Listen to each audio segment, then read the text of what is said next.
Hey guys, it's Topic Bricks here with another video. So in today's video we're going to be taking a look at Thor's Hammer, which is a set which has just been revealed on LEGO.com for a release date of the 1st of March 2022.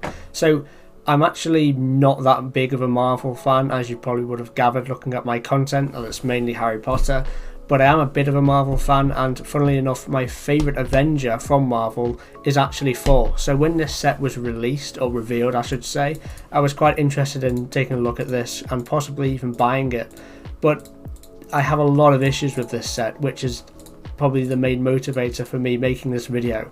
So off the bat, I think the main issue is the price. You're getting 979 pieces for £105, which off the bat doesn't seem too crazy for a licensed theme like Marvel, but you're getting one minifigure. So most sets that are £100, usually you're getting 6 to 10 minifigures and around that piece count, never mind just that piece count on one minifigure. And you may think, okay, it's Marvel's licensing fees, it's whatever, take it on the chin, move on.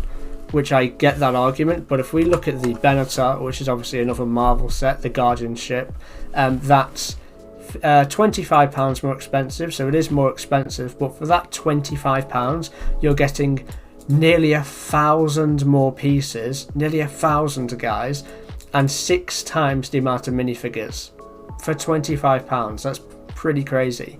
And you may say, okay, that's not a fair comparison, this is a play set, it's not a display set, which whatever, okay, I hear that argument. So let's move on to another comparison, which is the Harry Potter and Hermione Granger buildable figures. This has no minifigures, so again the Thor Hammer has one, so okay, it has one more minifigure, but at the end of the day it's £10 more expensive, and for that £10 you're getting 700 more pieces. Like, that's not okay. And plus as well, £105, it's only $100 in the United States. $100 in the United States is only 72 Great British pounds when converted. So people in America are getting this set for £33 cheaper, if my maths is not wrong. £33 cheaper, that's about $45 or $50. And even if we assume that Americans pay a 10% tax rate, which I know it's 7 to 9% roughly, but we'll just say 10% for the sake of argument, they're still paying about $40 more, or $40 less I should say, than we do in Britain. So I don't know why that's the case. It's not the set's fault, it's LEGO's fault, but again, we'll talk about the set now. So the set itself is quite boring, it's just pretty bland. Like, the actual handle itself is pretty basic. There's a few inaccuracies, such as these silver accents are actually meant to be 3D. They're meant to come out of the handle, so when you run your hand across the ridge of the hammer handle, you should feel bumps, right? But that's not the case, it's just all flat here. Also, these silver accents are all straight in the set, but in actuality they're sort of like angular V shape. I'll show you a picture here. They're sort of like a U shape and angular, and also like a chrome. It would be really cool if these silver accents, just these silver accents, and I understand I'm not doing the whole hammer, but just these silver accents on the handle were actually like a brushed metallic silver. I don't think it would have cost too much more, because it's 1, 2, 3, 4, 5, 6, 7, 8, 9, 18, 36 more pieces in this colour. That would have been needed to make all these accents on all 4 sides to be sort of a metallic silver, which I don't think that would have cost them too much more. It certainly would have justified this price a bit more though. But the hammer head itself is so basic. Like, you know, you saw the last picture, the detail on the sides here on each end is completely taken off. There's no detail on this LEGO version. And it's just pretty basic. I do like the stand for this set. The stand is certainly pretty cool, but the actual hammer itself, bleh, pretty lame. Another issue I have with this set is, you see these 6x6 tiles? On the box art it looks completely smooth, and you may think, oh, but it is completely smooth. Well, not exactly, because the issue with these 6x6 tiles is they have what we call a mold mark in the middle.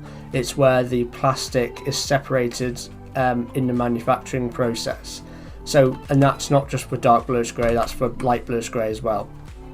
And these mold marks have been taken out for the promotional images for this set, including the box art. So it looks like that this set is a higher quality finish than it actually is, which is a big no-no. I do understand LEGO often, you know, give the suggestion that something glows when it doesn't, or like something shoots like bullets when it doesn't on the box art.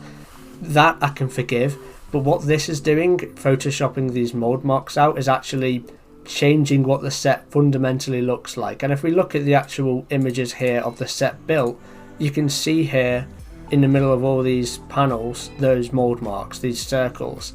So I just want to make you guys aware of that. Also, these 6x6 tiles are in a matte finish, where these little sort of pieces around the edges are in a glossy finish, and the same with these little tiles in the middle. These are glossy, where these 6x6 tiles are actually matte. And it looks like on the box art that it's all one consistent finish, but it's not. It's actually an inconsistent finish. Some of these pieces are like matte, some of them are glossy. So if we want to look at the render here, you can see it a bit better what I mean. You can see some of these pieces are glossy, but these 6x6 tiles are all just matte.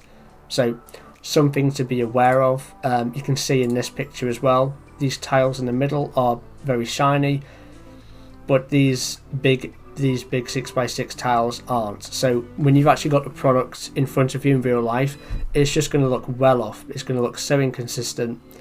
So that's another issue I have with this set. Also, another issue I have with this set is the Thor minifigure. So this is a Thor Hammer set. It is the Thor set, and I think because of this you get one minifigure, and obviously it's Thor because this is the Thor set. That Thor minifigure should be the best Thor minifigure you can possibly get, and it's not even close. You don't get any leg printing, and you don't get any arm printing. Like, the arm printing is hit or miss. I'd love arm printing in this set. It probably should come with arm printing, especially for that price. But no leg printing? Like, come on. It's the same as how I feel about the UCS R2-D2 set that came out in 2021.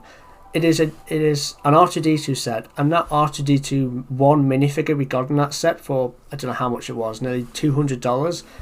That R2-D2 should be the best R2-D2 minifigure we should ever get, because it comes in the R2-D2 set, but it was the same R2-D2 that everyone could get on Bricklink for like $2.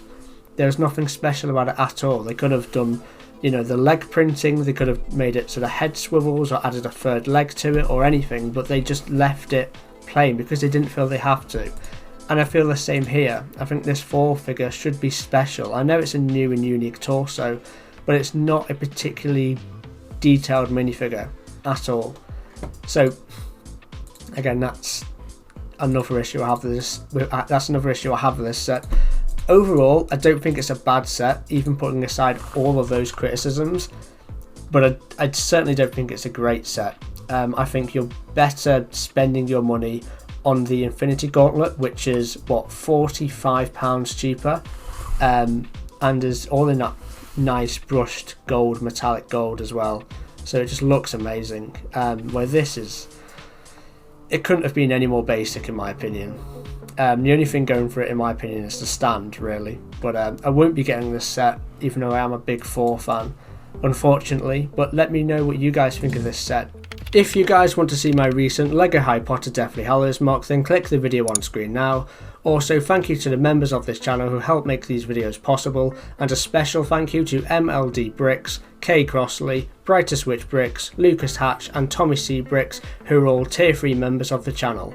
I've been Topic Bricks, and I'll catch you next time for another video. Bye for now.